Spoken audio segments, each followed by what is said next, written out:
Un saluto e benvenuti amici della Lega Calcio 8, benvenuti allo Sport City dove per la sesta giornata di campionato si affronteranno il Professione Casa e la Roma Calcio 8.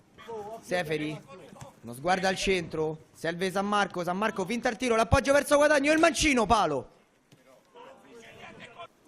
Meloni riceve palla, il lancio lungo, pallone buttato, sbaglia però Giannini, ne approfitta Di Nardi, spara alto. Rimessa laterale. Pallone verso Ciccolini, finta il tiro, se lo sposta sul sinistro, poi vede dentro Bucri, Turnia, grandissimo riflesso. Ciccolini, si sposta il pallone con il destro, viene fermato, calcio di punizione.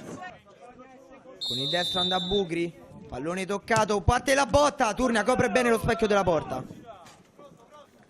Ciccolini, salta un uomo, poi punta Maschietti, lo ferma però il numero 10 del Professione Casa, punta l'avversario, Maschietti va fino in fondo con il destro e c'è l'1-0 del Professione Casa, Manuel Maschietti porta in vantaggio i padroni di casa, 1-0.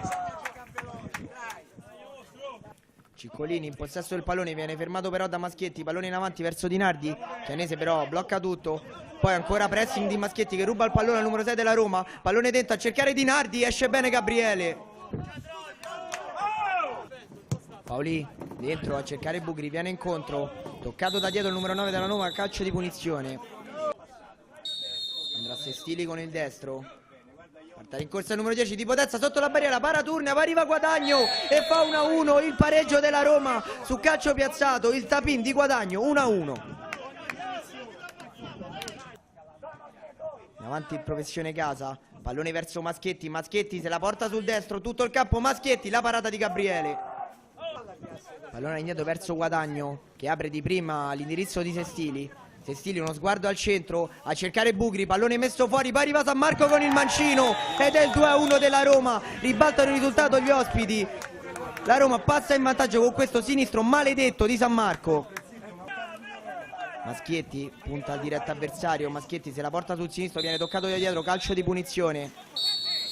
Di Nardi parte con il destro ed è una bomba che trafigge Gabriele per il 2-2, un gol pazzesco di Nardi, una fucilata.